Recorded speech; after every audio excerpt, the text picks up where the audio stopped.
चलते हैं। श्रीमद् भागवत महापुराण प्रसंग चल रहा है समुद्र मंथन। भगवान अजित श्री हरि जब देखा कि समस्त देवता परास्त हो रहे हैं दैत्यों से, देवताओं ने प्रार्थना की ब्रह्मा जी से, ब्रह्मा जी महादेव समस्त देवता भगवान श्री हरि से। तब श्री हरि ने कहा, इस समय गुरु शुक्राचार्य के प्रताप से दैत्य बलवान हैं, उनको देवता जीत नहीं सकते, इसलिए पहले समुद्र मंथन हो, उसमें अमृत निकले और देवता पान करें, फिर विजय को प्राप्त होंगे। तो देवता लोग पहले दैत्यों के पास जाएं। राजनीति कहती है कि उनसे वो संधि करें, उनके समीप जाए, उनसे मित्रता करें, दैन्य होकर के अपना काम बना ले। देवता लोग निहत्थे होकर, ग्रीवा झुकाकर दैत्यों के पास गए। पहले तो सेनापतियों ने बंदी बनाना चाहा, पर धर्म के रहस्य को जानने वाले महाराज बलि ने मना कर दिया और कहा, देखो ये संधि का अवसर है, ये देखो अस्त्र शस्त्र लेके नहीं आए।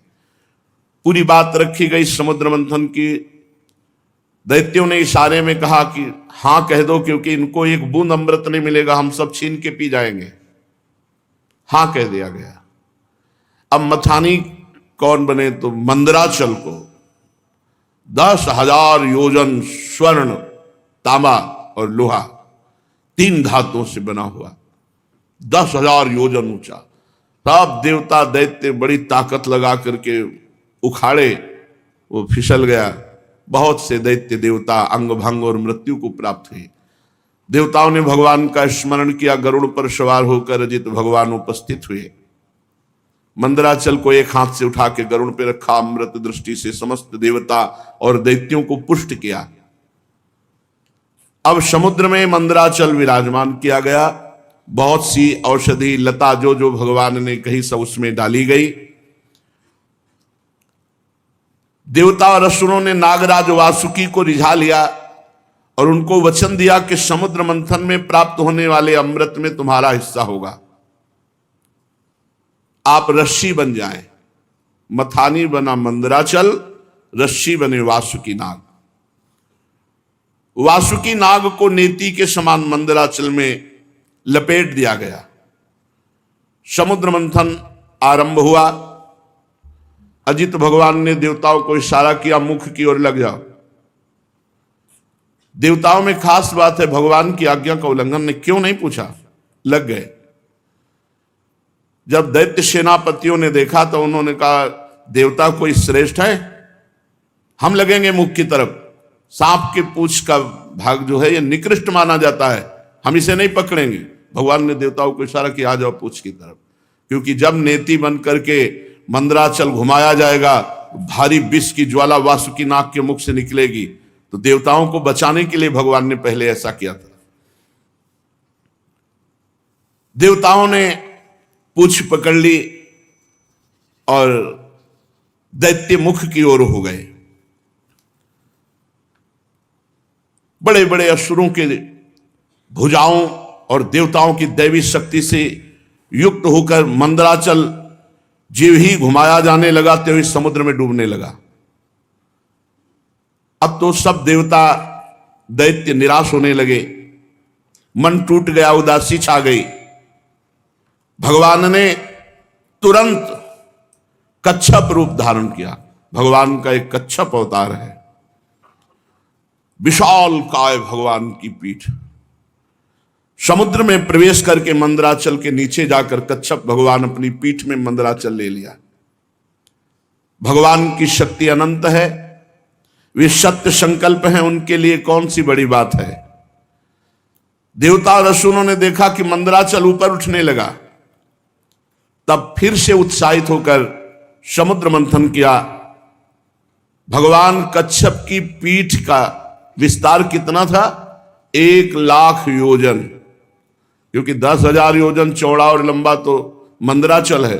1,00,000 योजन भगवान कच्छप की पीठ, 1,00,000 योजन तक फैली हुई अपनी पीठ पर मंदराचल घूम रहा है। तो भगवान को ऐसा सुख हो रहा है जैसे कोई पीठ खुजला रहा हो। बड़े बड़े देवताओं में दैवी शक्ति और असुरों में आसुरी शक्ति भगवान ने प्रवेश की। फिर मंदराचल को घुमाया जाने लगा। भगवान की पीठ में मानो खुजली हो रही हो, ऐसे मंदराचल लगता है। समुद्र मंथन भगवान के बल से हुआ। देवताओं में दैवी शक्ति, असुरों में आसुरी शक्ति, वासुकी नाग में निद्रा, नीचे कच्छप रूप से, ऊपर हजार सहस्त्रबाहु रूप से ऊपर भी दबाए हुए हैं। ये देवता नहीं जान रहे। पर्वत के ऊपर हजार भुजाएं धारण करके ऊपर से भगवान उसे आकाश में ब्रह्मा शंकर इंद्र आदि भगवान के ऊपर पुष्पों की वर्षा कर रहे हैं। इस प्रकार भगवान पर्वत के ऊपर सहस्त्राबाहु रूप से हजार भुजाएं धारण करके नीचे को दबा रहे हैं, नीचे कच्छप रूप से ऊपर को उठा रहे हैं। देवताओं में दैवी शक्ति, असुरों में आसुरी शक्ति, पर्वत में दृढ़ता, वासुकी में निद्रा, स्वयं भगवान के द्वारा ही समुद्र मंथन हो रहा है। अब तो भगवत बल से उन्मत्त होकर मंदराचल को बड़े वेग से घुमाया गया, समुद्र मंथन शुरू हुआ। उस समय समुद्र और उसमें रहने वाले मगर, मछली आदि जीव क्षुब्ध हो गए। नागराज वासुकी के हजारों कठोर नेत्र मुखों से, श्वासों से विष की ज्वाला निकलने लगी। उससे पौलोम काल के बलि, इलवल आदि असुर निस्तेज हो गए, जलने लगे। ऐसे जान पड़ते थे मानो दावानल से झुलसे हुए साखू के पेड़ खड़े हों। देवताओं में भी ताप आया। वासुकी नाग के श्वास की लपटों से देवता भी निस्तेज होने लगे। वस्त्रमाला, कवच, मुख ये सब झुलस गए। भगवान ने तुरंत प्रेरणा की, मेघ छा गए और वर्षा होने लगी, जिससे फिर बल आया दैत्यों में और देवताओं में। समुद्र मंथन फिर जोर से शुरू हुआ। पहले समुद्र मंथन में विष निकला, विष। ध्यान रखो, जब कोई साधन मार्ग में चलता है तो पहले विष पीना पड़ता है। यम ही न व्यथ्यन्ते ते पुरुषम पुरुषर्षभ सम दुखा सुखाधीरम स्वमृतत्वाय कल्पते। जो इस विष को पीता है, सुख दुख को समान भाव, मान अपमान, निंदा स्तुति, काम क्रोध लोभ, ये सब विष हैं। इनको जो पीता है वही अमृत पद का अधिकारी होता है। भगवान मेघ के समान सांवले शरीर पर सुनहला पीतांबर, कानों में बिजली जैसे चमकते हुए कुंडल, सिर पर मुकुट, घुंघराले बाल, नेत्र लाल लाल रेखाओं से युक्त, गले में बनमाला सुशोभित, संपूर्ण जगत को अभय दान करने वाले विश्व विजयी भगवान अजित ने अपने भुजदंडों से वासुकी नाग को पकड़कर जे भी मंदराचल की रफ्तार बढ़ाई, ते भी खलबली मच गई। मछली, मगर, सांप, कछुए भयभीत होकर ऊपर आ गए। तिमिंगल आदि मत्स्य, समुद्री हाथी, ग्राह व्याकुल हो गए। जे ही ऐसा मंथन हुआ कि सबसे पहले ऊपर हलाहल नामक अत्यंत उग्र विष निकला। अब वो समुद्र मंथन से निकला हुआ विष दसों दिशाओं में फैलने लगा। इससे सारी प्रजा मर जाएगी, सब प्रकृति भस्म हो जाएगी, ऐसा ये विष है। भगवान अजित ने कहा, भगवान शंकर की शरण में चलो। पहले निकले हुए इस हलाहल नामक विष से भगवान सांब सदाशिव ही बचाएंगे।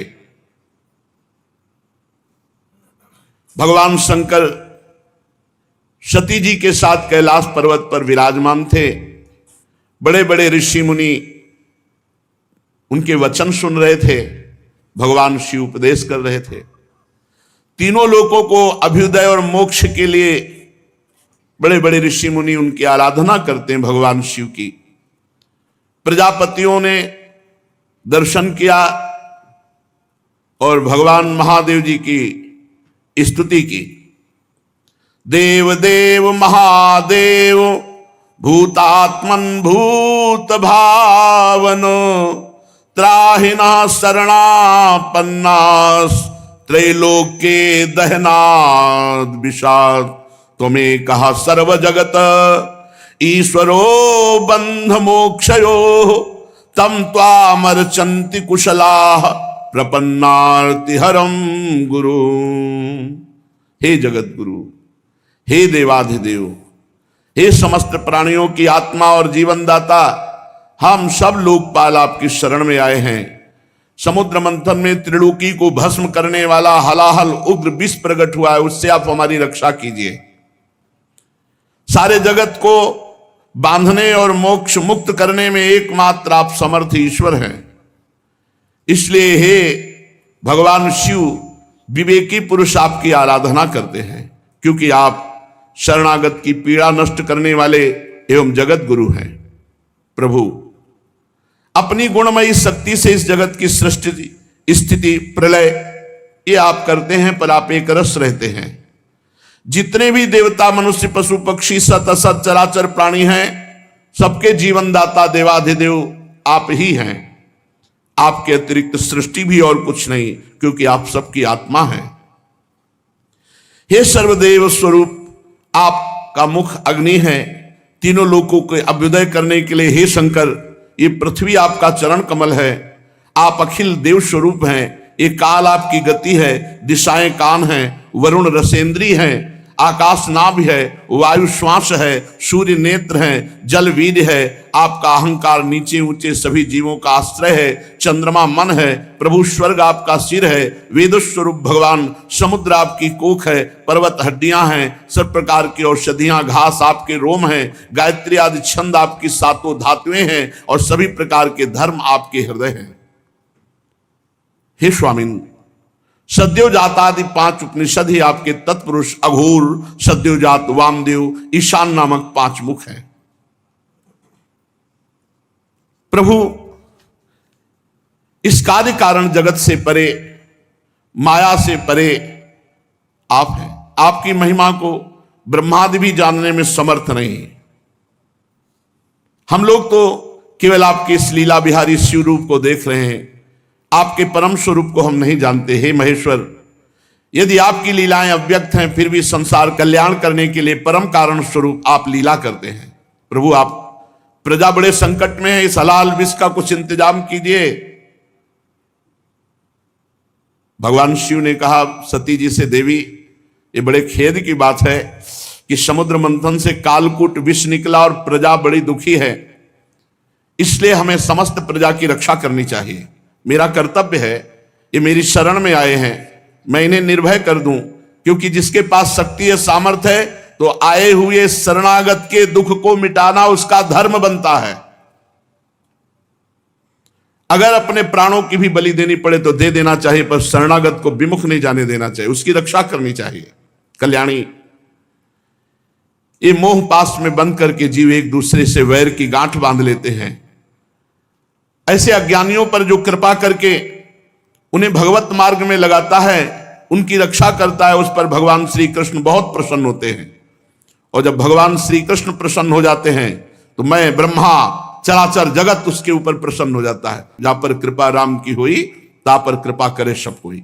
इसलिए मैं प्रजा के कल्याण के लिए इस विष को पीऊंगा। विश्व के जीवनदाता देवाधिदेव महादेव भगवान शंकर इस प्रकार सती देवी से कहकर विष को लेने के लिए तैयार हो गए। माताजी बड़ी कृपालु हैं और जानती भगवान शिव के प्रभाव को। उन्होंने अनुमोदन किया, हां प्रभु, ऐसा ही करना चाहिए। भगवान शंकर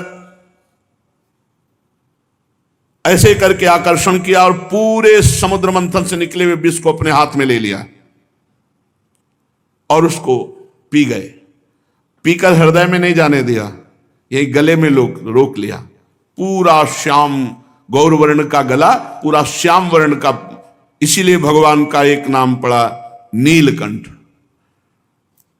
भगवान शंकर का वो भूषण हो गया नीलकंठ। देवादिदेव भगवान शंकर सबकी कामना पूर्ण करने वाले हैं। उनका एक कल्याणकारी अद्भुत कर्म सुनकर दक्ष कन्या सती, ब्रह्मा जी, भगवान श्री हरि बहुत उनकी स्तुति की, प्रशंसा की। जब भगवान शंकर विष पान कर रहे थे तो 1-2 बूंद विष टपक गया। उसी से जितने भी विषैले जीव जंतु, विषैली औषधियां हैं, वो सब हैं। 1-2 बूंद टपक गया, उससे हैं। पूरी सृष्टि में इतना विष है, वो 1-2 बूंद से अगर पूरा विष तो भस्म कर देता त्रिलोकी को। महादेव जी गले में आज भी रोके हुए हैं। भगवान शंकर ने विष पी लिया, अब तो समस्या का समाधान हो गया। देवता और असुर बड़ी प्रसन्नता से समुद्र मंथन करने लगे। फिर समुद्र मंथन से कामधेनु प्रकट हुई। कामधेनु समस्त कामनाओं को पूर्ण करने वाली है। भगवान इशारा जिसे देते वही उसे स्वीकार करता। भगवान ने देवताओं को इशारा किया, कामधेनु देवताओं ने ले ली, जो ऋषियों के अग्निहोत्र के काम में आएगी। ब्रह्मलोक तक यज्ञ के उपयोगी पवित्र घी दूध आदि पहुंचाने के लिए ब्रह्मवादी ऋषियों को देवताओं ने कामधेनु प्रदान की। इसके बाद उच्चैश्रवा नामक घोड़ा निकला, उसे महाराज दैत्याधिपति बलि जी को दिया गया। वो चंद्रमा के समान श्वेत वर्ण का। इंद्र ललचात हो गए, पर भगवान ने रोक दिया। महाराज बलि को उच्चैश्रवा मिला। तदनंतर थोड़ी ही देर बाद समुद्र मंथन के ऐरावत नामक हाथी निकला। बड़े बड़े 4 दांत, उज्जवल गोरे वर्ण का, कैलाश के समान। देवराज इंद्र को दिया गया ऐरावत हाथी। फिर कौस्तुभ मणि समुद्र मंथन से निकली। देवता और दैत्य दोनों ने मिलकर वो मणि भगवान श्री हरि को पहनाई, जो वक्षा स्थल में कौस्तुभ मणि विराजमान है, उस समुद्र मंथन से प्रकट हुई। इसके बाद स्वर्गलोक की शोभा बढ़ाने वाला कल्प वृक्ष वो देवताओं ने ले लिया। ये कल्प वृक्ष जो कामना करे वो पूर्ण कर देता है। इसके बाद अप्सराएं प्रकट हुई, जो सुंदर वस्त्रों से सुसज्जित, गले में स्वर्णहार पहरे हुए रंभा आदि, अपनी मनोहर मुस्कान, चाल विलास भरी चितवन से देवताओं के भी चित्त को चुराने वाली, तो देवताओं को दी गई। अप्सराएं देवताओं को दी गई, कल्पवृक्ष देवलोक में। इसके बाद शोभा की मूर्ति स्वयं भगवती लक्ष्मी देवी प्रकट हुई समुद्र से। ये भगवान की नित्य शक्ति है। जे ही वे प्रकट हुई तो बिजली किसी कांति छा गई, 10 दिशाएं चकाचौंध हो गई।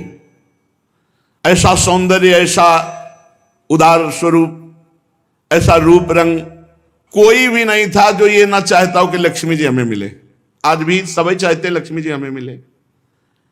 देवता, असुर, मनुष्य, कोई भी ऐसा नहीं था जिसके हृदय में ये चाह ना आ गई हो कि लक्ष्मी जी हमें मिले। तत्काल इंद्र अपने हाथों से उनके बैठने के लिए विचित्र सिंहासन ले आए। श्रेष्ठ नदियों ने मूर्तिमान होकर के अभिषेक के लिए सोने के घड़ों में भर भर कर पवित्र जल ला दिया।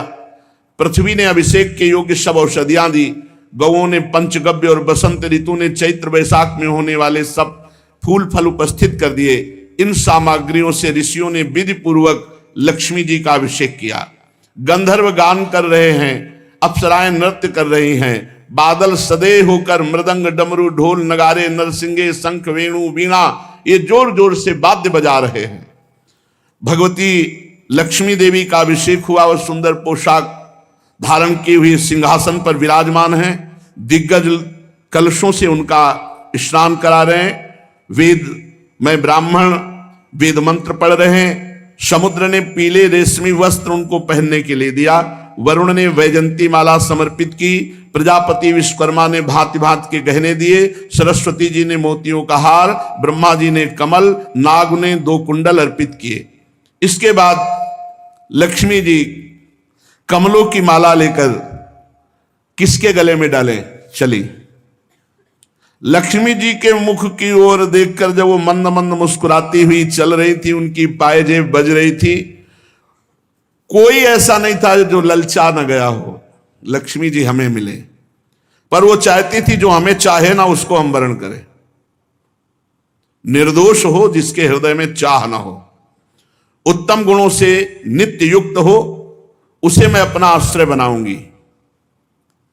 लक्ष्मी जी ने देखा गंधर्व, यक्ष, असुर, सिद्ध, चारण, देवता सब चाह कर रहे हैं। किसी को शर्त है, जो चाह ना करता हो, निर्दोष हो, अविनाशी हो, नित्य हो, ये सब भगवान में है। वे मन ही मन तपस्वियों की तरफ देखकर कहा, इन्होंने क्रोध पर विजय नहीं प्राप्त किया। ज्ञान तो है परंतु अनासक्त नहीं है। कोई महत्वशाली है परंतु वो काम को नहीं जीत सका। किसी में ऐश्वर्य बहुत है पर वो ऐश्वर्य किस काम का जब दूसरों का आश्रय लेना पड़े। किसी में धर्माचरण है तो प्राणियों के प्रति प्रेम का पूरा वर्ताव नहीं। त्याग है पर केवल त्याग से ही थोड़ी मोक्ष हो जाएगा, तत्वबोध होना चाहिए। किन्हीं किन्हीं में वीरता है पर वो भी काल के पंजे के बाहर नहीं है। कुछ महात्मा ऐसे हैं जो विषयासक्त नहीं है परंतु अद्वैत समाधि में तल्लीन है।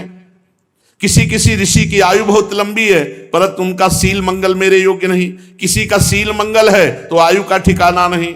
लक्ष्मी जी ने सबको देखा पर कहीं भी चित्त नहीं टिका। जब भगवान के ऊपर दृष्टि गई तो उन्होंने कहा, मुझे चाहते नहीं है, ये हमें पसंद आए पर ये हमें नहीं चाहते।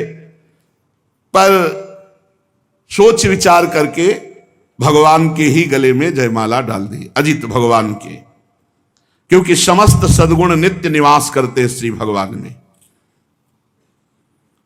लक्ष्मी जी के एकमात्र आश्रय भगवान श्री हरि है, इसी से उन्होंने भगवान श्री हरि का वर्ण किया। लक्ष्मी जी ने भगवान के गले में नवीन कमलों की सुंदर माला पहना दी